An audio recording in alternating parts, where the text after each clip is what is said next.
Mama yo yombes, my friend semua masyarakat YouTube dari Sabang sampai Merauke, Miangas sampai Florote, Indonesia sampai Zimbabwe. Gimana kabar lo nih semua? Sehat-sehat, mantap. Makasih banyak nih, udah mampir lagi, udah nonton lagi nih channel Film Buku.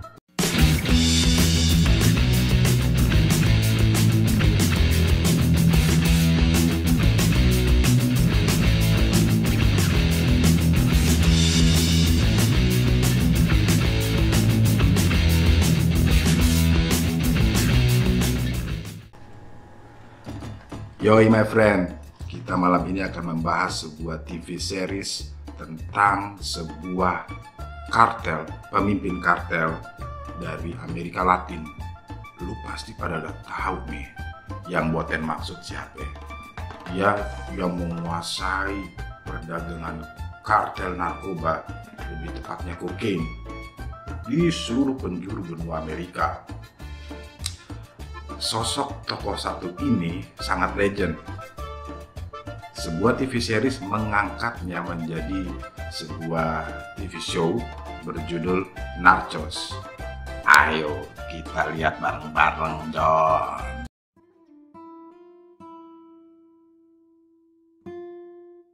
Narcos yang menjadi judul serial TV berlatar negara Kolombia ini merupakan kata dalam bahasa Spanyol yang berarti bandar narkotik. Serial TV ini mengangkat kisah nyata kehidupan dari bandar narkotik terbesar di benua Amerika pada era 80 sampai 90-an, Juan Pablo Escobar. Berasal dari Medellin, Kolombia, yang juga menjadi kota pusat kontrol bisnis narkotikanya. Narkotika yang diperdagangkan oleh Pablo Escobar adalah kokain dan terdistribusi sampai ke negara Amerika Serikat. Kesuksesan Pablo Escobar membuat dia banyak menghasilkan uang tunai yang tidak dapat dia simpan ke bank, karena menyimpan uang dari hasil perdagangan kokain ke bank sama juga dengan bunuh diri. Oleh karena itu, Escobar memiliki banyak titik penyimpanan uang tunainya. Ada yang dikubur dalam tanah, ada yang ditaruh dalam rongga dinding, langit-langit rumah, bahkan di sofa. Pengelolaan penyimpanan uang tunainya dipercayakan kepada akuntan pribadinya yang bertugas membuat daftar lokasi penyimpanan. Saking banyaknya uang tunai yang tersimpan dikubur dalam tanah, membuat Escobar tidak sanggup mengelola semuanya, mengakibatkan beberapa uang kertas tersebut membusuk dalam tanah. Bergelimang harta yang berlimpah ruah hasil dari perdagangan kokain tidak membuat hidup Escobar tenang. Dia menjadi target manusia yang paling dicari oleh pemerintahan Amerika karena membuat banyak generasi muda Amerika saat itu rusak karena mengkonsumsi kokain yang diperdagangkannya. Namun, sulit bagi Amerika untuk meringkus Pablo Escobar disebabkan kelihayan Pablo dalam membuat kamuflase bisnisnya, pergerakannya yang sulit ditebak, dan yang terakhir adalah karena Pablo juga disayang oleh rakyat-rakyat miskin yang mendominasi kota Medellin. Pablo dikenal sebagai dermawan oleh rakyat Medellin.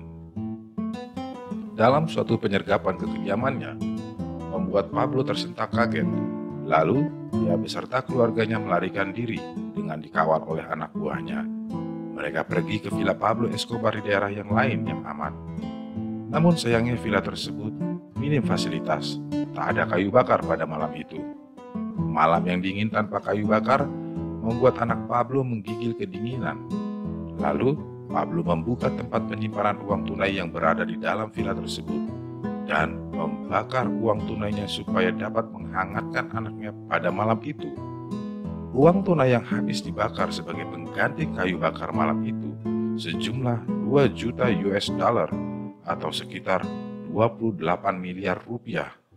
Ini merupakan salah satu fakta yang unik dari kisah hidup Pablo, membakar uang tunai sejumlah 2 juta US dollar atau 28 miliar rupiah dalam satu malam hanya sebagai pengganti kayu bakar. Luar biasa, friend. Film yang sangat direkomendasikan bagi my friend semua ini untuk ditonton. Film yang menghibur dan penuh pelajaran dapat diambil dari seorang legend penuh kontroversi, Pablo Escobar.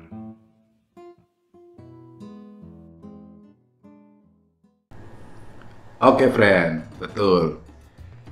Yang dimaksud dalam TV series ini adalah bukan Juan sih, Juan Pablo Escobar.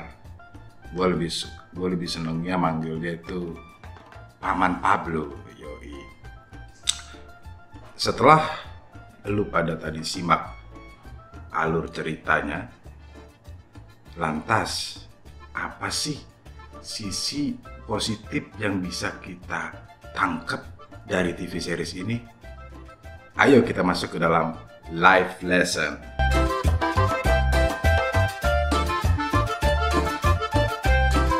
Oke, friends, sekarang kita masuk ke dalam life lesson. Dalam setiap film atau TV series apapun itu yang Boten tonton, Boten tuh selalu mencari sisi positif, makna dari film itu. Dalam film Narcos ini ada dua hal yang menjadi perhatian Boten. Pertama adalah nih, lo lihat nih, apa itu? Betul, sekutu. Apa yang lo maksud dengan sekutu, Ten? Begini, Ten. Kok begini, Ten? Begini, friend, maksud gue. Dalam hidup ini, ya kan, terlepas apakah lo itu orang baik atau orang jahat, apalagi orang jahat, lo harus memiliki atau lo harus punya sekutu dalam hidup lo, ya kan? Mungkin lo berpikir, Ten, gue orang baik, Ten, gak ada musuh gue, Ten, orang baik tuh gak punya musuh, Ten. Jangan salah, lu mungkin menganggap orang lain itu atau gak ada satupun orang menjadi musuh lo. Mungkin lo berpikir seperti itu, tetapi orang lain belum tentu berpikir hal yang sama. Bisa jadi karena lu adalah orang baik, orang lain menganggap lu adalah musuhnya. Lah kok bisa, Ten? Ya kan? Ya bisa lah, contohnya begini. Ini dalam dunia pekerjaan ya. Dunia pekerjaan. Contohnya, lu nggak bisa diajak kerjasama neko-neko nih, neko-neko, ya kan? Otomatis di dalam lingkungan kerja lu tuh, ya kan, ada orang-orang yang nggak seneng sama lu. Padahal lu nggak neko-neko. Orang lain itu yang neko-neko dan orang lain itu yang mengajak lo untuk bergabung bersama mereka untuk neko-neko, tapi lu nggak mau, ya kan? Keputusan yang lo buat itu bagus, baik, tetapi itu bisa menjadikan lu musuh bagi mereka. Itu yang gue maksud. Belum tentu orang baik itu nggak ada musuhnya. Orang baik itu juga punya musuhnya. Nah, orang baik aja punya musuh, gimana orang jahat? Maka dari itu, dalam film ini Boten melihat tuh Paman Pablo tuh cakep, ya kan? Walaupun dia penjahat, tapi dia penjahat yang luar biasa. Ya namanya juga tokoh ya, yang diangkat menjadi, yang hidupnya diangkat menjadi sebuah cerita dalam film itu, berarti tokoh itu bukan sembarangan. Paman Pablo ini, dia itu dalam film ini, dia itu menciptakan banyak sekutu, friend, banyak sekutu, ya kan? Dari kalangan atas sampai kalangan bawah, terutama di kalangan bawah. Dalam satu episode lu akan melihat bagaimana Paman Pablo ini dilindungi oleh rakyat-rakyat kecil. Lihat kan? Lu bisa lihat tuh bahkan agen narkotik, agen apa sih, pokoknya kayak CIA atau FBI, gue lupa tuh ya, dalam film ini itu terbang ke Kolombia untuk menangkap si Paman Pablo ini. Susahnya minta ampun, karena di samping dia licin, dia juga dilindungi oleh sekutu-sekutunya. Sekutunya itu ada dari kalangan atas, dari kalangan militer, kalangan penegak hukum bisa jadi sekutunya pedagang narkoba. Bayangin coba, kacau nggak? Nah, itulah intinya adalah hidup ini kita harus punya sekutu. Kalau enggak, lu bisa mati kutu. Hal yang kedua, Boten yang menarik perhatian Boten dalam TV series ini adalah sosok istri dari Paman Pablo. Yoi. Jadi Boten sangat terkesima dengan istrinya Paman Pablo ini, Paman Pablo Escobar ini. Apa yang membuat Boten terkesima? Satu kata, ini, loyalitas, kesetiaan.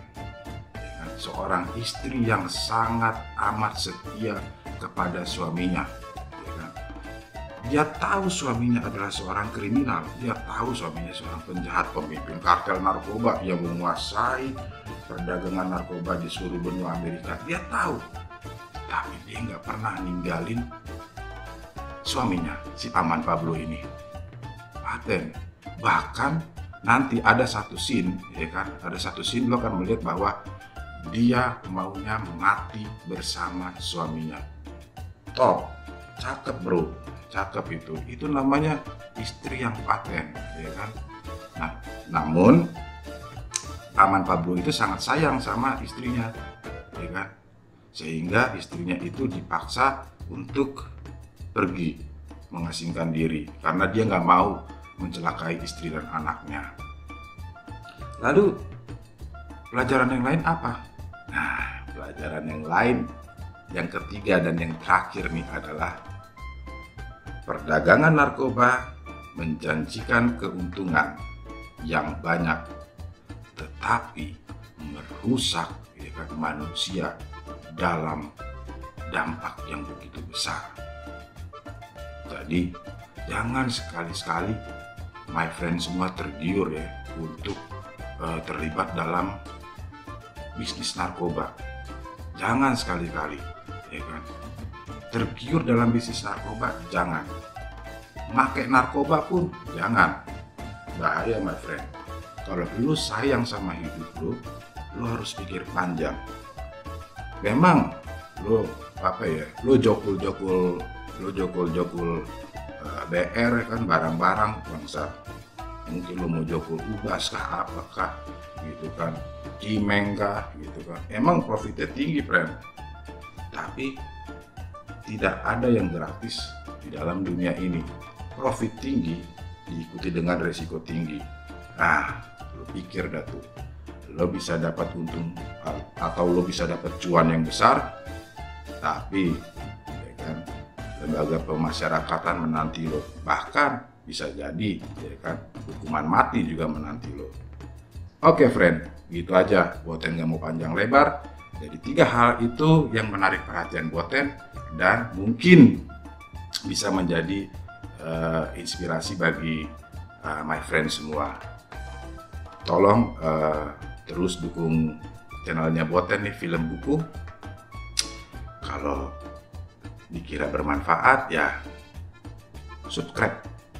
Kalau kurang bermanfaat tetap subscribe, tapi kasih masukan ke Boten nih, Ten, lo harus begini melalui kolom-kolom komentar.